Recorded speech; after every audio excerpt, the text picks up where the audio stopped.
18वां अध्याय मोक्ष संन्यास योग। भगवत गीता का अंतिम अध्याय मोक्ष संन्यास योग। ये भगवत गीता का काफ़ी बेहतरीन अध्याय है। इसमें बहुत सारी सार की बातें हैं। अगर इन्हें जीवन में अपना लें तो बहुत कुछ समझ में आ जाता है। और गीता के अंदर जो जो बातें कृष्ण ने कही हैं उनको फिर से रिवाइज इसी अध्याय में किया है।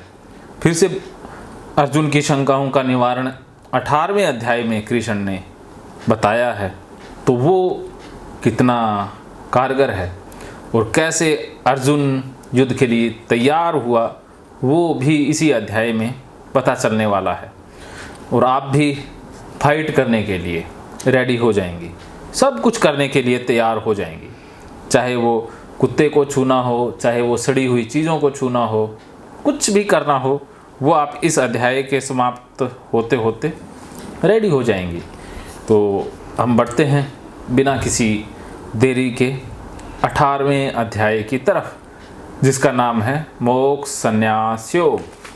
तो उसका पहला श्लोक, अर्जुन 17 अध्यायों से कृष्ण से या तो पूछता है या बताता है।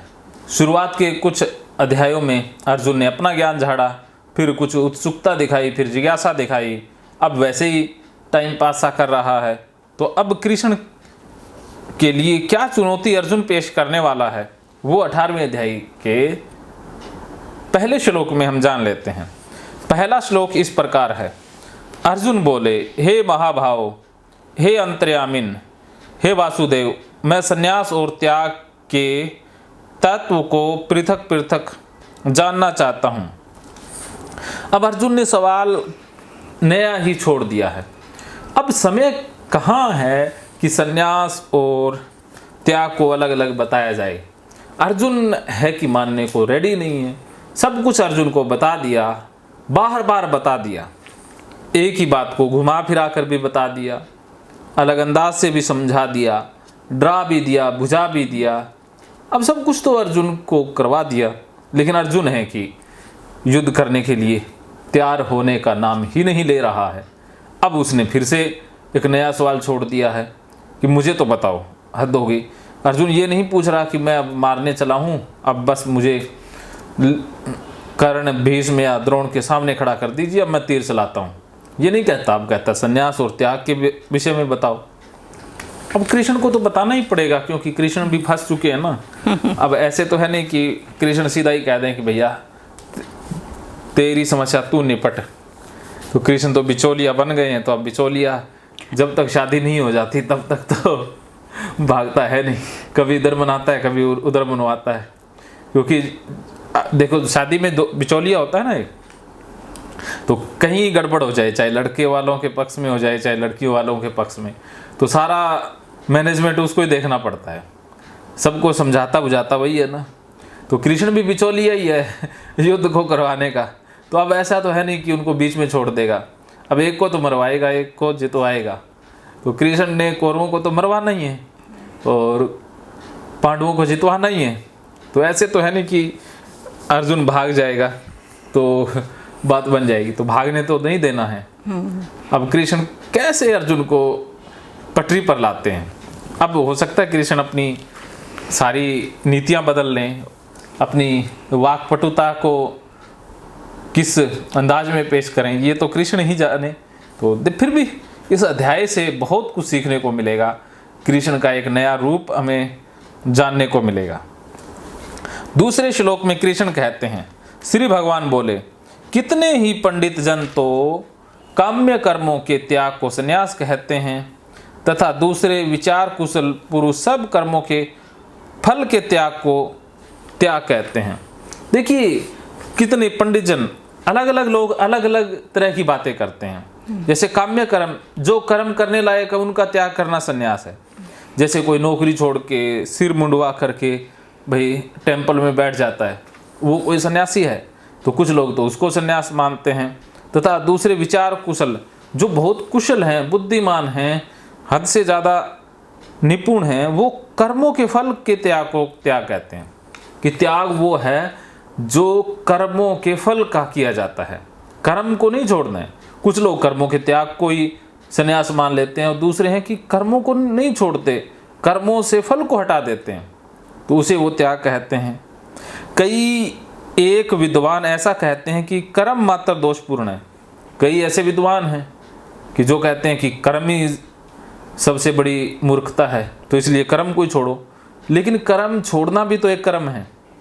वो अज्ञानी जन ये नहीं जानते कि कर्म त्याग करना भी एक त्याग ही है, कोई कुछ न करना भी एक करना ही हुआ ना, इसलिए त्यागने योग्य है। और दूसरे विद्वान ये कहते हैं कि यज्ञ दान तप रूप कर्म त्यागने योग्य है। तो कुछ लोग ये कह देते हैं यज्ञ दान तप कर्म त्यागने योग्य नहीं है, कि यज्ञ करना होगा। यज्ञ क्या मतलब जीवन, जीवन तो जीना ही होगा, इसको तो चाहे खुशी में जी लो चाहे दुख में। जैसे ओसीडी आपको है तो जीवन तो जीना ही पड़ेगा, चाहे हाथ धो के जी लो, चाहे रो के जी लो, चाहे हंस के जी लो। दान, दान का मतलब क्या है कि स्वेच्छा से सर्वहित के लिए दिया गया, चाहे वो विचार दान करो, चाहे भाव दान करो, चाहे पैसा दान करो। पैसा देना ही दान नहीं है, अच्छे भाव देना, किसी को दुआएं देना, किसी के भले की कामना करना, अरदास करना, वो भी तो दान है। तो जब आप किसी के अच्छे के लिए कुछ भी देते हो, उसमें स्वार्थ नहीं है, कोई आपकी लालसा नहीं है कि आपको भी मिलेगा, कि बदले में दे रहे हैं, कि बदले में अपेक्षा नहीं है। वरना वो कहते हैं ना, तू 1 रुपया दे भगवान लाख देगा। तो भगवान को देते इसलिए कि भगवान हमें देगा। अब भगवान को देना हमें इसलिए स्वीकार्य है कि हमें कुछ मिल रहा है। तो पंडितों ने बहुत कूटनीति अपनाई कि उन्होंने स्वर्ग का लालच दे दिया, तो अब स्वर्ग के नाम पर लोगों से लूट लेते हैं, या भगवान के नाम पर लूट लेते हैं कि ऐसे तो कोई देखे राजी नहीं है, तो उनको डराओ। तो पंडितों ने डर का मनोविज्ञान पकड़ा, डरा करके लूटते हैं, भय दिखा करके लूटते हैं। तो उनका धंधा भी अच्छा चल रहा है, बड़े बड़े धना सेठ बनिए उनके बहकावे में इजीली आ जाते हैं। इस दुनिया में क्या भारत में बनिया आसानी से काबू में आने वाला जीव है? वैसे बनिया ही तो ज़्यादा पैसे वाला होता है। तो बनियों के पास पैसे बहुत होते हैं, क्योंकि बनिए की बुद्धि बिजनेस करने के लायक होती है, वो बिजनेस माइंडेड होता है, उसको धंधा करना आता है। लेकिन पंडित को बनिए को लूटना आता है। तो बनिए को काबू कैसे करना है वो पंडित को पता होता है।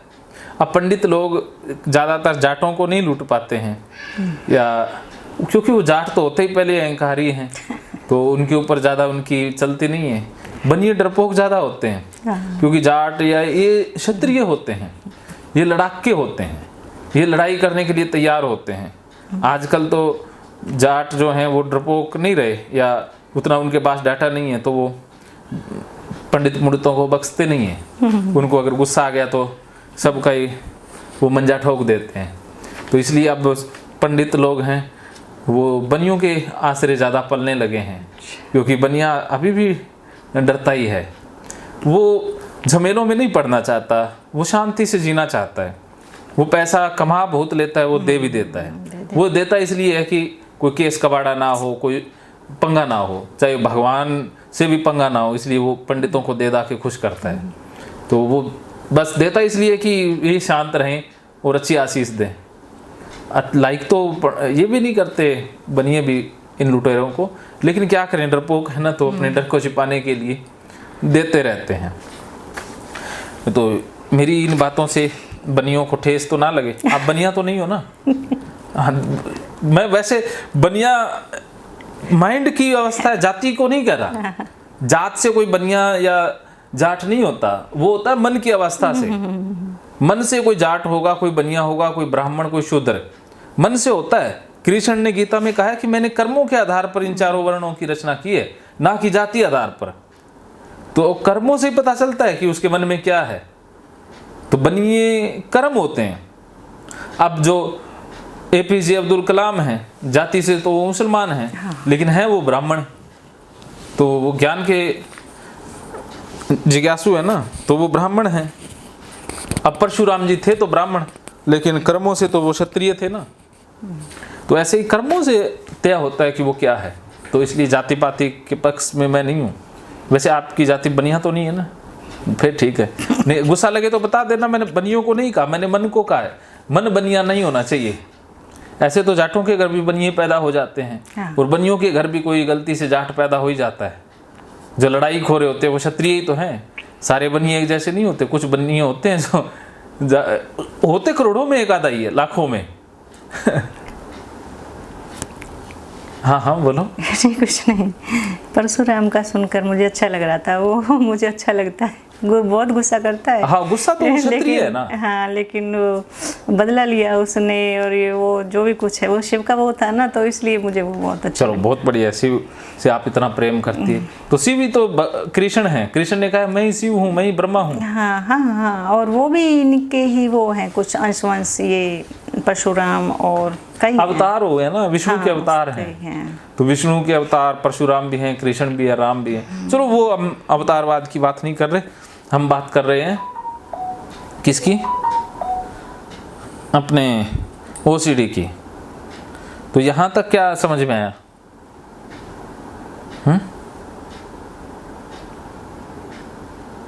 अभी तक आपको क्या समझ में आया?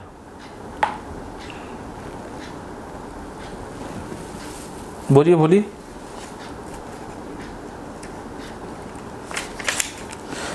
तो चौथे श्लोक में कृष्ण कहते हैं, हे पुरुष श्रेष्ठ, संन्यास और त्याग, इन दोनों में से पहले त्याग के विषय में तू मेरा निश्चय सुन, क्योंकि त्याग सात्विक राजस तामस भेद से 3 प्रकार का होता है। देखिए कृष्ण कहते हैं कि ज्ञानी जन क्या सोचते हैं, ज्ञानी जन क्या कहते हैं, वो तो मैंने बता दिया। पंडित क्या कहते हैं क्या नहीं कहते हैं। अब मेरा मत भी सुन कि मैं क्या कहता हूँ, वो अब सुन। तो कृष्ण पहले कहते हैं कि त्याग के विषय में सुन। त्याग 3 प्रकार का होता है। अब 3 प्रकार का कौन कौन सा है वो बताते हैं।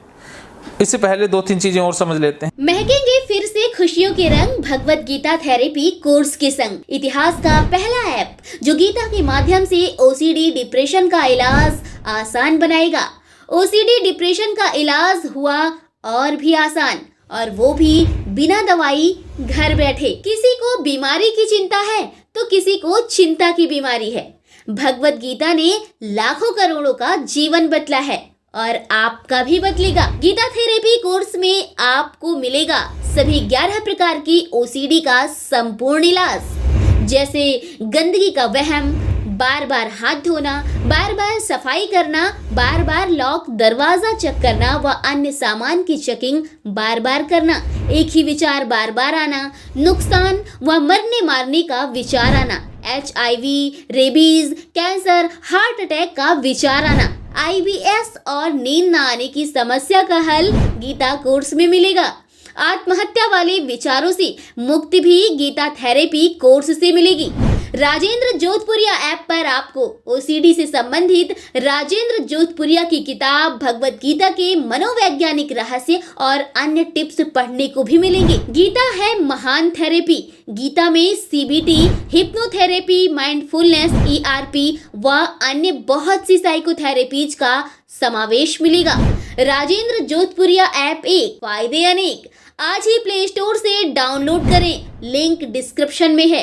तो देर क्यों, अभी जाइए डिस्क्रिप्शन में और लिंक पर क्लिक करके प्ले स्टोर से अभी डाउनलोड कीजिए राजेंद्र जोधपुरिया ऐप और पाइए अपनी सभी समस्याओं का हल।